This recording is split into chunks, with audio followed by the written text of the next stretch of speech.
از بنی دما جزیره بوتان مرو بر بباسا ورده چه گندکی تاریخی گندکی قدیم هیا کوجیرا تگوتن فنک امروی سردست 3000 سالانه لی از بسا دیروکا وینا کم ام سر خوا نیشینن از بسا فنکی به خوشبوینا طبیعتاوی خوزایاوید کم کو آوین گلک جمدی جشکفتین دیروکی درتین و بر بچمه دیجنه واد هرکه یعنی وک چمه بونسرای نسبینه اف آفجی دوی گلیه دا رحکی مزن دایه وی داره جزیش سلوپیا پشت کو هاوین او کرکر گرما هاوین هات پنجی پلت گرماهی هیا لی اف گلیه فنکه و شکفتین فنکه کو آف تیدا گلک زیده یه رحکی مزن دادنه وی داره و اف در دبه جه سیرانگه ها خلکه جبر مها رمضان اینهاش خلکه خالیه لی هکر کو رمضان در باز بو و جزیره بوتان و دشت کل گرم هاوینی دست بکر هر کس نوی داره سیران خواه لوی عردید کرد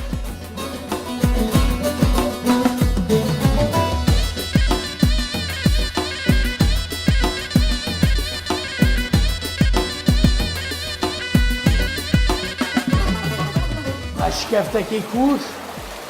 شکفتکی و هینک و آف جناف داد هرکه نزدیکو هم بالدار بن چونکی گلک جاران او حیوان آجال درنده وک براز و وحش و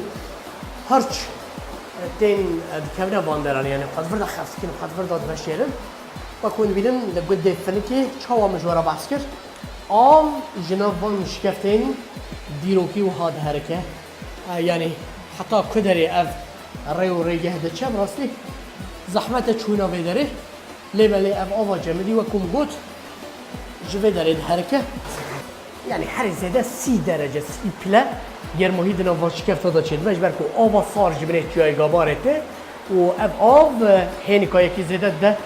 واشکفتان راستیجی بهنه که خوش برف هاوینه در فتکی و کیسه که زده یک و برف هاوینه وره داره بینه آوکی پاقش آوکی زلال و هر وصا جمدیه جی براستی جیش بوی سیرانا جیتی گلکی گنجاوه گلک خلکی می باشون کردستان هاتنه ده سلوپی و جزیره ده درباز بونه لنه هاتنه وی گنده فنکه و وی روبار فنکه ندیتنه براستی لحقیقی مزنجل خواه که نه سکارم بیشم